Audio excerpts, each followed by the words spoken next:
Bonjour chers élèves, nous sommes toujours dans État et liberté.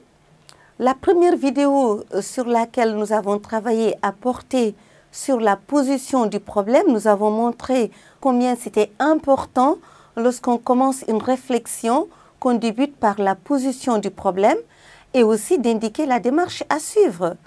Aujourd'hui, nous allons aborder la première partie de cette leçon consacrée à l'État comme condition de la liberté. Pour examiner cette question, on pourrait partir de la nécessité de l'État. Comprendre la nécessité de l'État, c'est comprendre le rôle que joue l'État dans la société. Quelle est la fonction de l'État, si ce n'est de garantir l'ordre, la sécurité, la paix sociale et la liberté? Si nous partons d'une conception pessimiste de l'homme, considéré comme un être égoïste, jaloux, toujours préoccupé par ses intérêts personnels et assoiffé de liberté illimitée, il va de soi que l'absence d'un pouvoir commun, celui incarné par l'État, conduit au conflit, au désordre et fatalement au chaos. Ou comme disait Hobbes, à la guerre de chacun contre chacun, de tous contre tous. C'est d'ailleurs tout le sens qu'il convient de donner à sa formule. Je cite, « Là où il n'y a pas de pouvoir commun, il n'y a pas de loi. Là où il n'y a pas de loi, il n'y a pas d'injustice, ni même de justice d'ailleurs. » Ce qui signifie donc que l'État joue le rôle de régulateur, condition même de la survie de l'espèce. Car, laissés à eux-mêmes, les hommes seraient incapables de se gouverner parce qu'ils auraient du mal à se soustraire non seulement à leurs intérêts particuliers, mais également à la fureur de leurs passions déchaînées. L'État, en tant que pouvoir institutionnalisé et rationalisé, représente donc tout un ensemble de moyens conjugués pour assurer l'ordre et la sécurité sans lesquels toute vie communautaire serait impensable. En tant que détenteur du monopole de la violence physique légitime, comme le dit si bien Max Weber, qui est d'ailleurs sa caractéristique essentielle, l'État assure ainsi la paix sociale. Comment cela? En empêchant les individus de faire usage de la force pour régler leurs différends. Ce qui signifie que nul n'a le droit de se faire justice soi-même, parce que ce droit est exclusivement dévolu à l'État, qui peut en faire usage dans les limites définies par la loi. C'est tout le sens donc qu'il convient de donner à l'expression de Weber. L'absence de l'État serait donc synonyme de l'expression de la loi du plus fort, avec laquelle personne n'est libre, puisque nul n'est assez fort pour être partout et toujours le plus fort. C'est ce qui conduit Rousseau à opérer avec pertinence une distinction entre indépendance et liberté. Rousseau écrit, je cite, « On a beau vouloir confondre l'indépendance et la liberté, ces deux choses sont si différentes que même elles s'excluent mutuellement. » Quand chacun fait ce qui lui plaît, on fait souvent ce qui déplaît à d'autres. Et cela ne s'appelle pas un État libre. La liberté consiste moins à faire sa volonté qu'à n'être pas soumis à celle d'autrui. Elle consiste encore à ne pas soumettre la volonté d'autrui à la nôtre. Il n'y a donc point de liberté sans loi. Fin de citation. Par cette distinction, Rousseau veut montrer que la loi est l'organe de la liberté, car elle nous permet de n'être pas soumis et de ne pas soumettre autrui à notre volonté. Ainsi, en sécurisant et en pacifiant l'espace public, l'État institue un cadre de prédilection de la liberté, ce qui nous permettra donc de voir les rapports entre loi et liberté. Si la loi est l'organe de la liberté, il convient alors de l'examiner de plus près.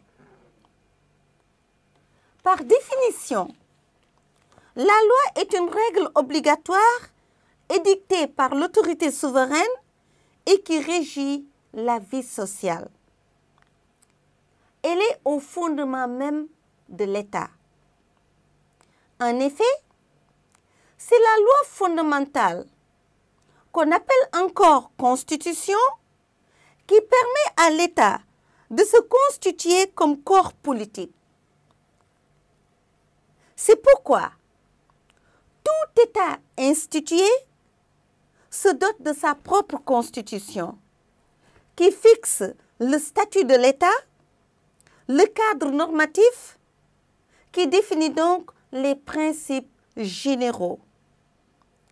Et l'ensemble des lois est consigné dans le droit. Autrement dit, le droit est la totalité et l'ensemble des lois.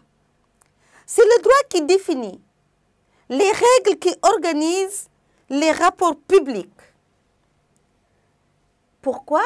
Parce que le droit est l'ensemble des lois qui déterminent les rapports des hommes entre eux et ceux des hommes aux biens matériels à l'intérieur d'une société donnée. En tant que tel, il réglemente les rapports de pouvoir dans la société. Autrement dit, c'est le droit qui dit ce qu'on peut faire et ce qu'on ne peut pas faire, ce qu'on peut dire et ce qu'on ne peut pas dire non plus.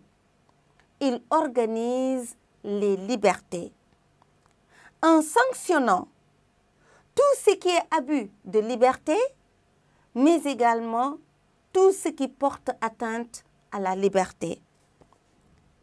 En réglementant ainsi les rapports, le droit parvient à réaliser l'équilibre entre les membres d'une société.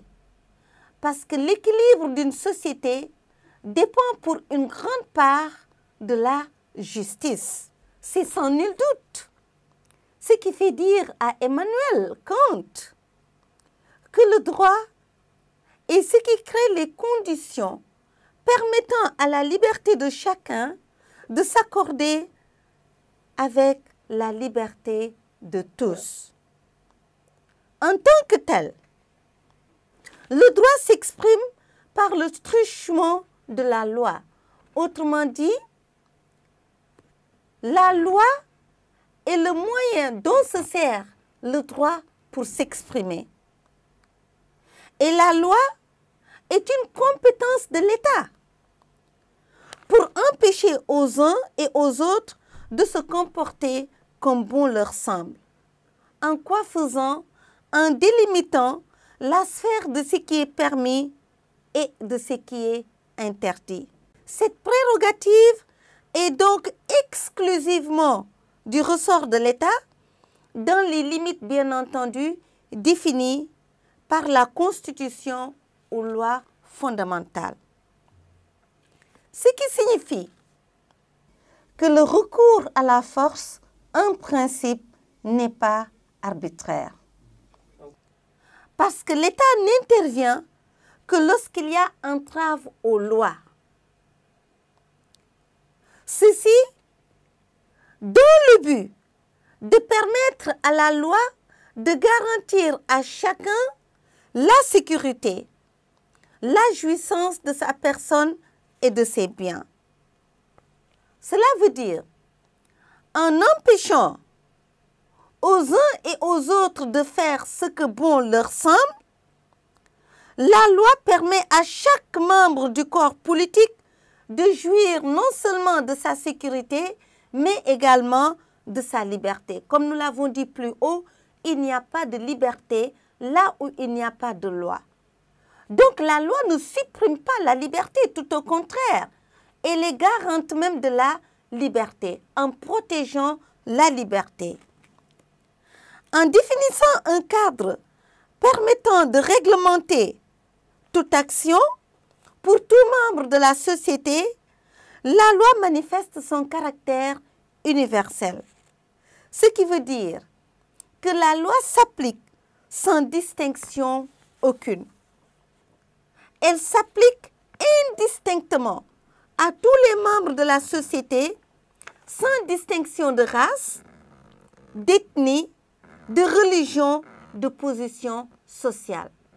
La loi ne connaît pas l'ethnie, ni la race, ni si tu es riche ou pauvre. La loi s'applique à tout le monde, sans aucune différence.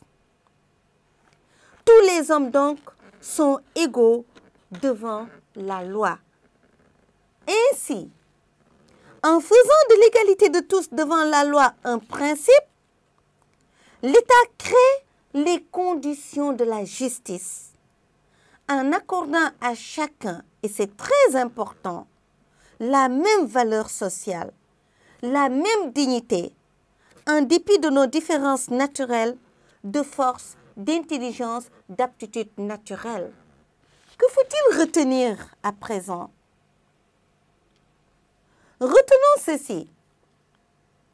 Il apparaît clairement que là où il n'y a pas de loi et de force pour son application, la liberté n'est pas envisageable, dans la mesure où chacun serait maître de lui-même et poursuivrait aveuglément ses désirs et ses intérêts, ce qui est de nature à ruiner toute possibilité de vie commune.